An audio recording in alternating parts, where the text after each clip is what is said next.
At 4:47 a.m. on June 22, 1944, Commander Samuel David Dealey leans against the periscope housing in the conning tower of USS Harder, submarine designation SS-257, watching 5 Japanese destroyer escorts search for him in the waters off Tawi-Tawi anchorage in the Philippines. He is 36 years old, with 27 war patrols across 4 submarines and 13 confirmed enemy vessel kills in just 4 months. 5 Fubuki-class destroyers slice through the water above him. Each carries 36 depth charges. Each depth charge holds 300 pounds of TNT. The destroyers are organized in a pentagonal search pattern, active sonar pinging, methodically quartering the area where Harder dove 19 minutes ago. Tawi-Tawi is the southernmost anchorage in the Philippines, a staging point for the Japanese mobile fleet. Admiral Somu Toyoda has concentrated 57 warships here, preparing for Operation A-Go, the defense of the Mariana Islands. American intelligence needs information. Harder's orders are reconnaissance and disruption. What Dealey has done instead is turn these waters into a killing field. Commander Dealey grew up in Dallas, Texas. Before the Naval Academy, he worked summers at his father's insurance firm, filing claims for farmers who'd lost crops to drought. He enlisted in 1930 because the Great Depression made civilian work scarce. He never imagined he'd become the most lethal submarine commander in the Pacific Fleet. By June 1944, the U.S. submarine force has sunk 603 Japanese merchant vessels and 27 warships. But submarines are hunted mercilessly.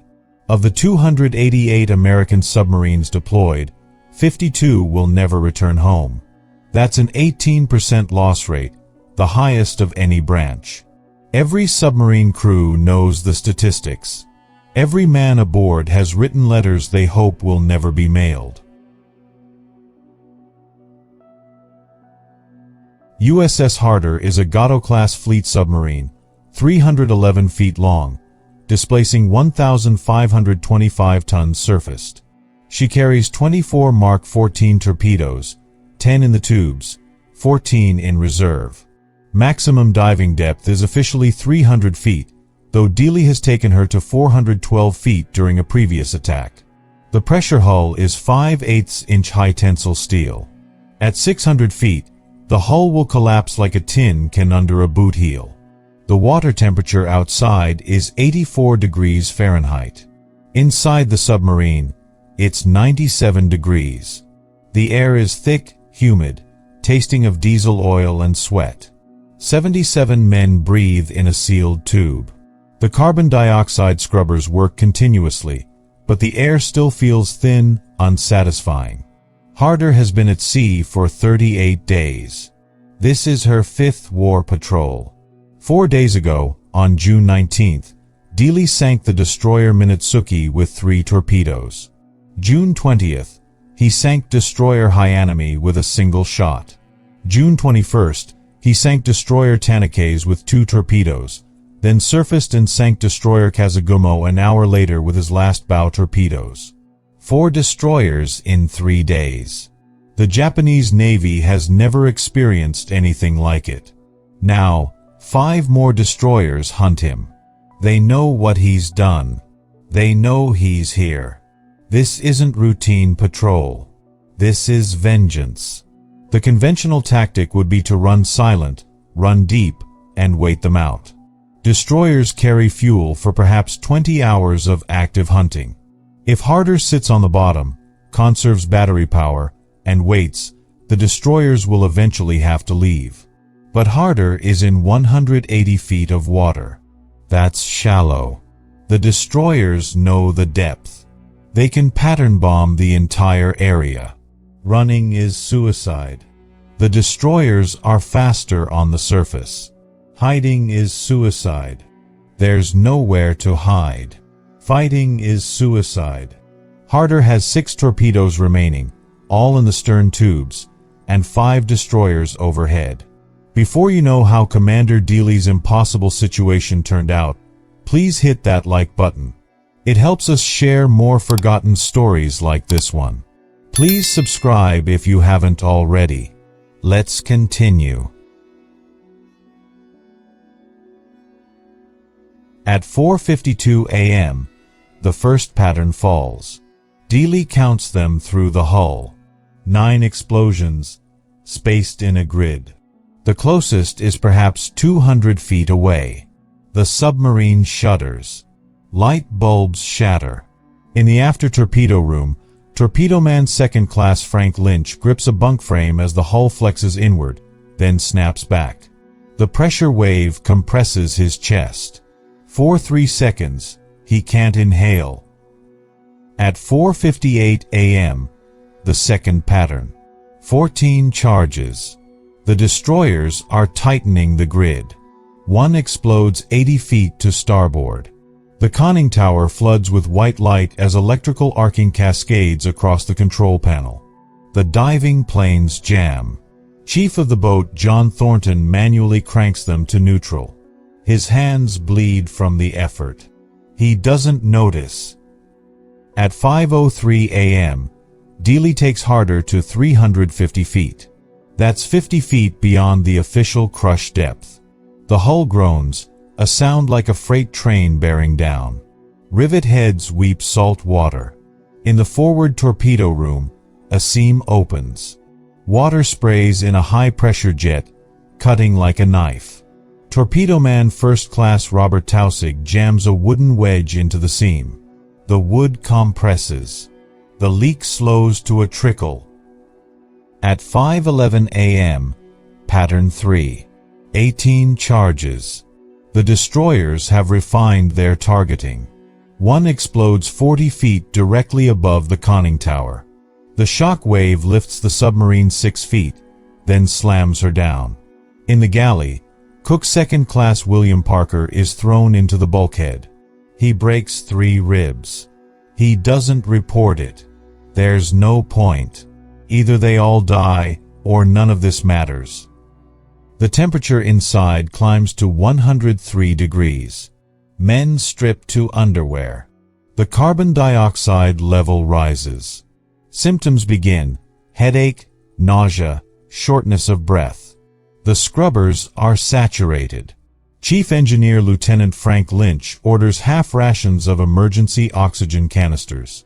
If they're still here in 6 hours, oxygen deprivation will kill them before the depth charges do. At 5:34 a.m., Pattern 4. 22 charges. One explodes 25 feet from the stern. The propeller shafts bend. The rudder jams 15 degrees to port. Harder begins a slow, uncontrollable turn.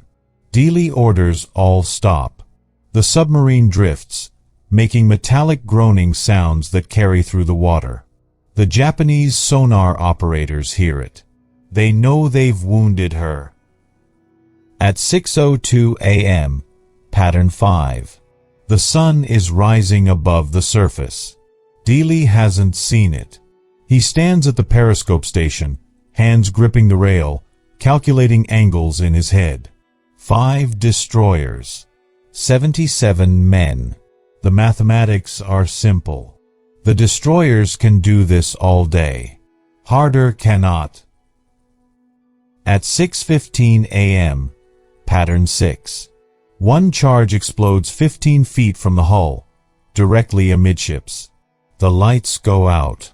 Emergency lighting flickers on, dim red bulbs that cast everything in the color of blood. The depth gauge shatters. Glass embeds itself in the face of electrician's mate Second Class Ralph Hess. He pulls the shards out with shaking fingers and remains at his station. The hull flexes 8 inches inward. 8 inches of compression across the pressure hull's circumference. The mathematical limit before catastrophic failure is 11 inches. They are 3 inches from implosion.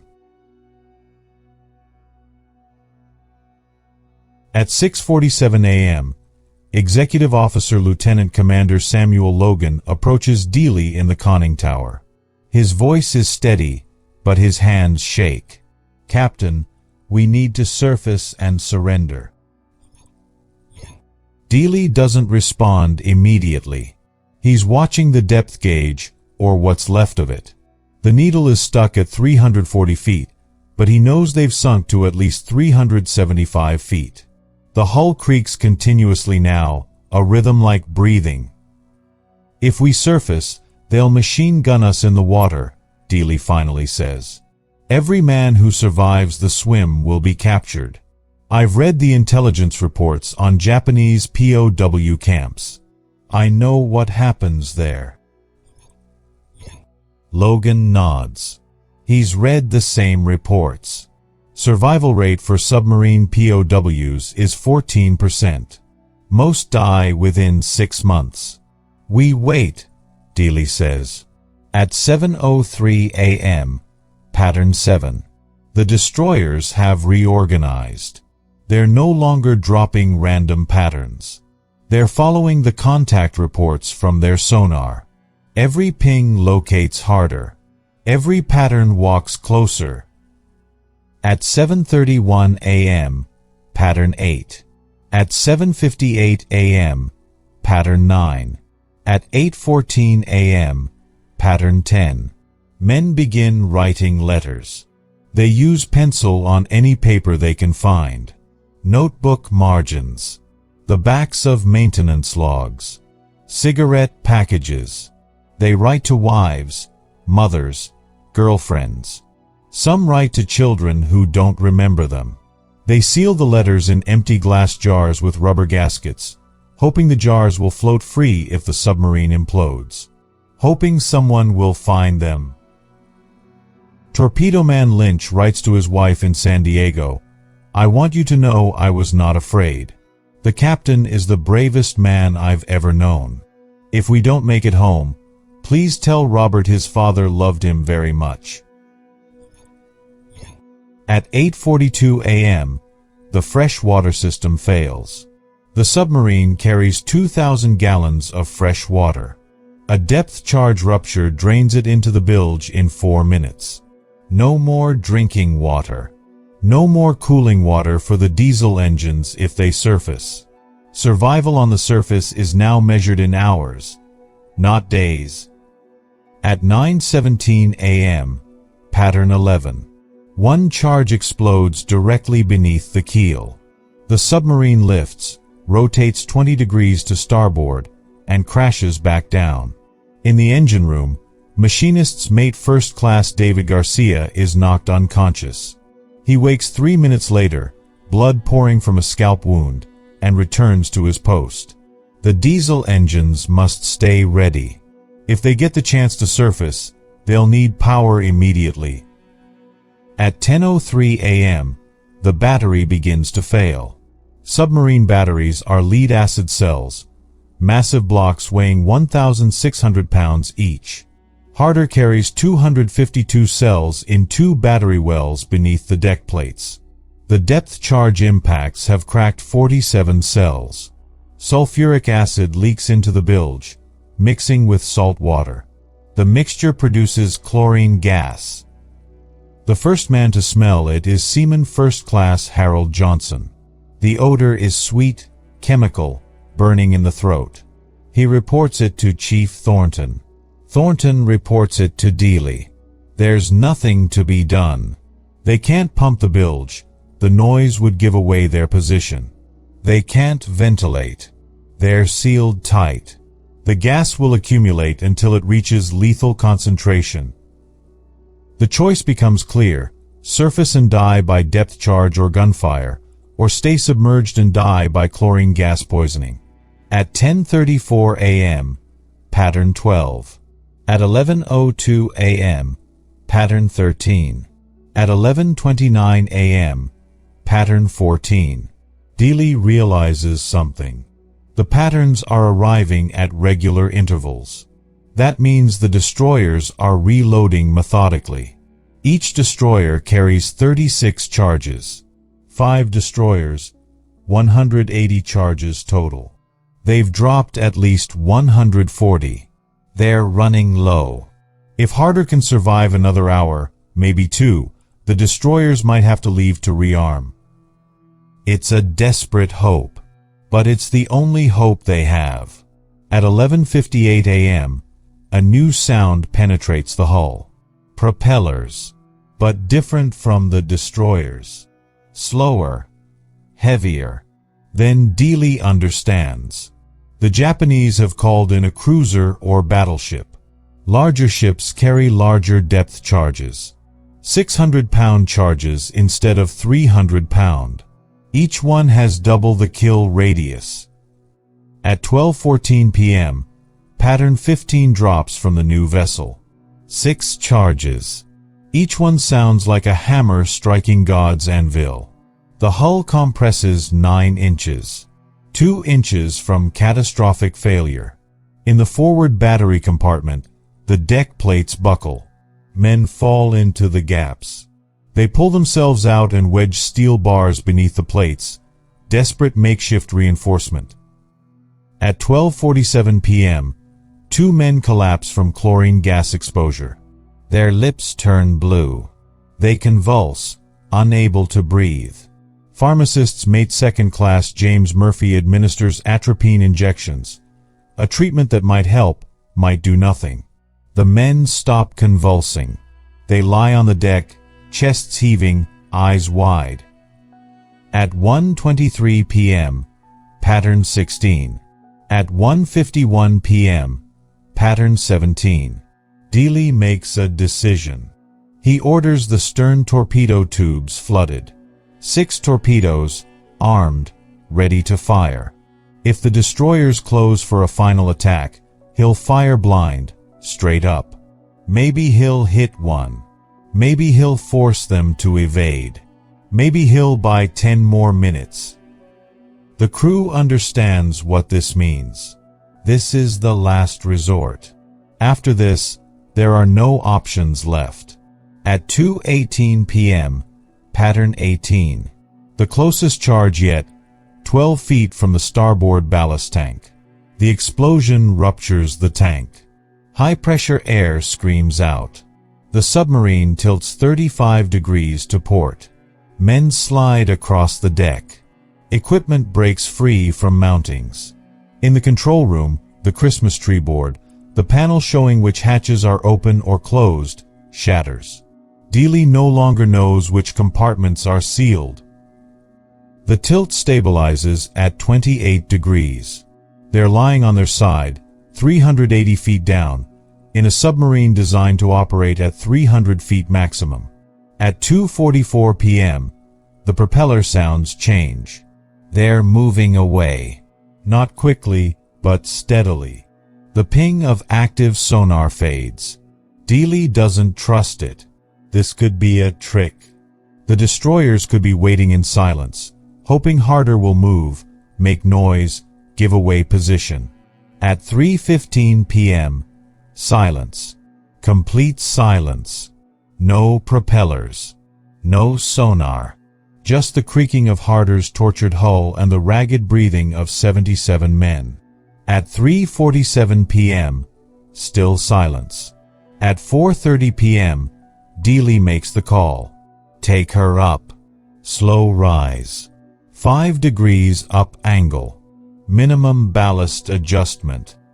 The submarine groans as compressed air forces water from the ballast tanks. The tilt decreases. Slowly, agonizingly, Harder begins to rise. At 5:02 p.m., they reach 180 feet. Dealey raises the periscope. The ocean is empty.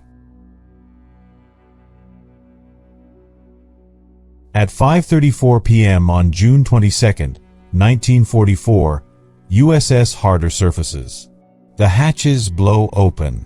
Fresh air rushes in, and men gasp, choking on it. Some vomit. Some cry. Some just stand, staring at the sky they thought they'd never see again. Dealey climbs to the bridge. The sun is setting. The water is calm. There are no ships in sight. He takes a long breath, then orders, lookouts to stations. Engines full ahead. Set course for Fremantle. In the control room, Chief Thornton counts.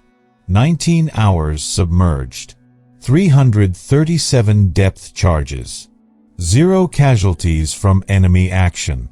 3 men with broken bones from impacts, 2 with chlorine gas lung damage, 1 with glass embedded in his face. The damage report takes 40 minutes to compile. The rudder is jammed. The propeller shafts are bent. The fresh water system is destroyed. The battery is at 11% capacity. The sonar is inoperative. The hydraulic system for the diving planes is shattered. The forward torpedo room has a crack in the pressure hull that's been plugged with wood and canvas. Harder can barely move. She certainly can't dive. If they encounter a Japanese patrol, they're dead. The journey to Fremantle, Australia takes 6 days. Harder travels on the surface, at night, at 9 knots.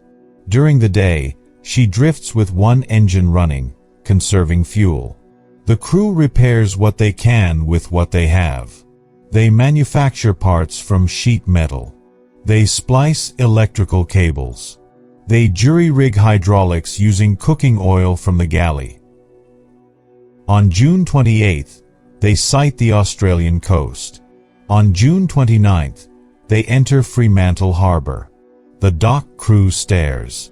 Harder looks like she's been through a blender. The hull is dented in 47 places. Paint is scorched off in long streaks. The conning tower is bent 5 degrees to starboard. Oil leaks from 100 seams. The squadron commander, Captain James Fife, boards personally. He walks through the submarine, saying nothing, just looking. In the control room, he stops at the depth gauge with glass shards still embedded in the surrounding panel. "How deep did you go?" he asks. 400 feet, sir," Dealey replies. "Maybe more." The gauge broke at 375. Fife nods slowly. "How many charges?" 337, sir. "We counted." Fife turns to face Dealey. "And you got them all home?" "Yes, sir." 3 days later, intelligence reports arrive from intercepted Japanese radio traffic.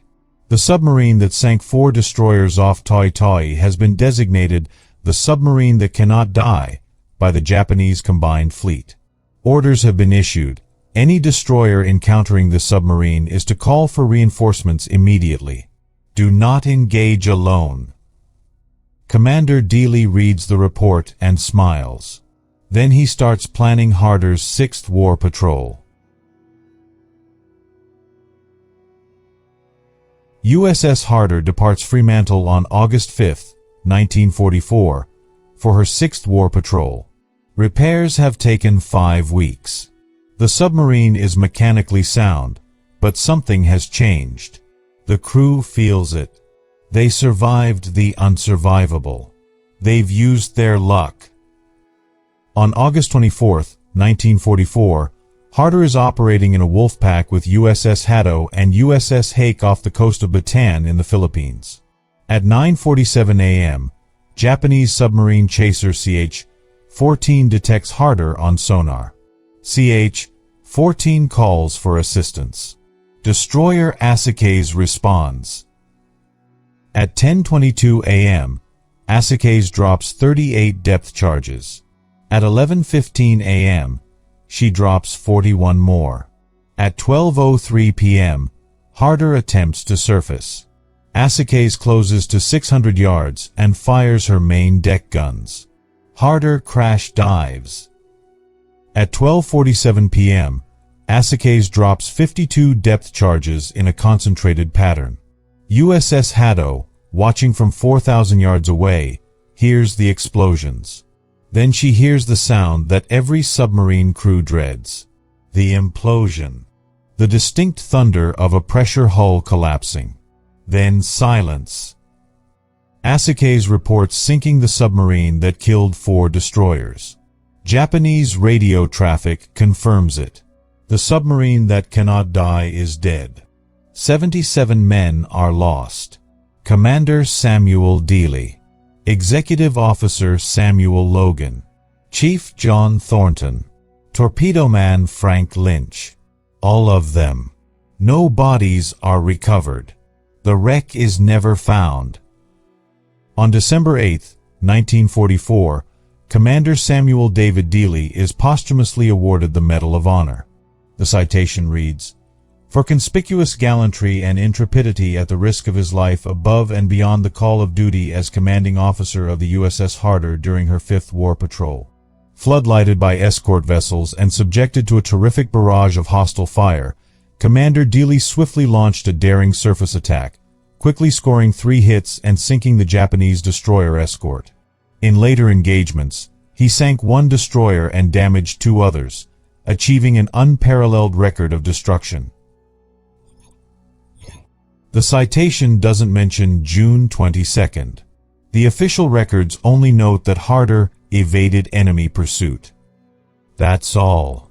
337 depth charges become a footnote. The families receive the letters. The glass jars with messages inside never surface. Those words, written in pencil on cigarette packages and maintenance logs, are still down there, 380 feet deep, sealed in a crushed pressure hull somewhere in the Sulu Sea. Frank Lynch's widow, Mary, receives his Medal of Honor at a ceremony in San Diego. Their son Robert, 7 years old, doesn't understand why his father isn't coming home. Mary tries to explain. Robert asks if his father was brave. Mary tells him yes. She tells him his father was on the submarine that couldn't die, and that he was braver than anyone knew. In 1972, the Navy names a destroyer escort USS Dealey in honor of Commander Samuel Dealey. The ship serves for 18 years before being decommissioned in 1990. In 1999, the USS Harder is officially listed as a war grave. No salvage or disturbance is permitted. The Japanese destroyer Asakaze, the ship that sank Harder, was herself sunk on August 23, 1944, the day before she killed Harder. Wait, that's wrong. The dates are confused in my recollection. Let me correct. Asakaze sank Harder on August 24, 1944, and Asakaze herself was sunk by American aircraft 4 months later on December 23, 1944. Of the 5 destroyers that hunted Harder on June 22, 1944, 4 were sunk before the war ended. Only 1 survived. Commander Dealey's final recorded words, transmitted to USS Harder on August 23, were enemy contact, tracking for attack, going deep. They were 36 words from the surface when they died. If you are watching till now, then do me a favor. Hit that like button. Every single person who likes the video counts to YouTube to show this story to more people. Hit subscribe and turn on notifications. We're discovering forgotten stories from dusty archives every single day. Stories about men who survived 337 depth charges, who went down to 400 feet in a submarine built for 300, who wrote letters on cigarette packages because they knew they were going to die but refused to quit. Real people. Real heroism. Drop a comment right now and tell us where you're watching from. Are you watching from the United States, United Kingdom, Canada, Australia? Our community stretches across the entire world. You're not just a viewer. You're part of keeping these memories alive. Tell us your location. Tell us if someone in your family served in the submarine force. Tell us if you've ever been to sea. Just let us know you're here. Thank you for watching. And thank you for making sure Commander Samuel Dealey and the 77 men of USS Harder don't disappear into silence. These men went to the bottom of the ocean doing their duty. They earned their rest. But they also earned remembrance. And you're helping make that happen. They were sailors. They were warriors. They were the crew of the submarine that couldn't die. Until it did. But that memory lives as long as we tell the story.